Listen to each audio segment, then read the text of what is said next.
Thank you, Chair. It's clear that we're no nearer to a political consensus than we were when I was elected over 2 years ago. We don't have agreement between the parties, and we don't even have agreement within the parties. So for that reason, what I want to talk about is something practical rather than ideological, which is a temporary stopgap solution. And the reasons why I'm doing that is because I hope we can tackle a resident's objection to the proposals, which is the lack of belief that a better bus service is possible, and also stabilise those bus services and by time to achieve a consensus. Before I come to the main part of my question, I'd just like to thank the GCP staff for their help and the enormous amount of effort they put in. And also to thank the public speakers who have really given us an excellent representation of the breadth of views in our cities, which can only be helpful in achieving that consensus. So, my proposal is a pilot scheme as a proof of concept to tackle one of the major barriers to public acceptance, which is making the buses work.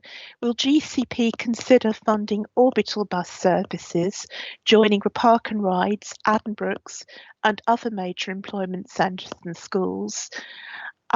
If these services are not routed through the historic centre, they will be more reliable and much faster.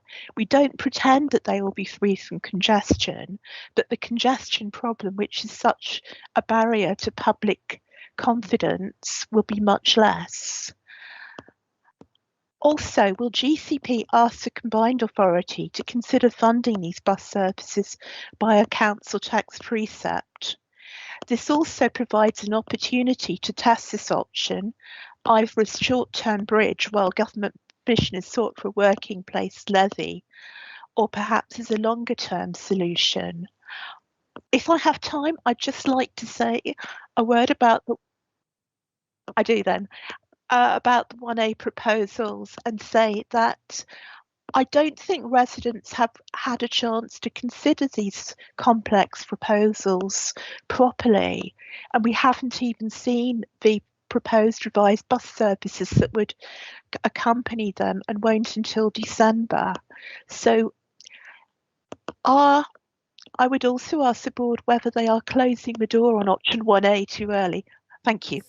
In terms of Cllr Bennett's question, I suppose I would just respond to a couple of points on the proposal for a pilot and the issue of funding buses to see what happens. Firstly, I suppose the value for money of standing up new bus routes, which requires capital investment either by private operators or by the public sector, without certainty of funding beyond a year or two, would be unlikely to be a sort of strong value for money case. Secondly, just in practical terms, that risks leaving people in a worse situation than they are now if you stand up new bus services that they become reliant on and then have to withdraw them because they can no longer be funded. And that's why the proposal for the STZ was that the advance funding comes, but only with sort of guarantee of funding after it to carry it on. And third, as she's flagged, it doesn't really get around the issue at present. Buses run unreliably and are a poor alternative to car because they're stuck in the same congestion as cars.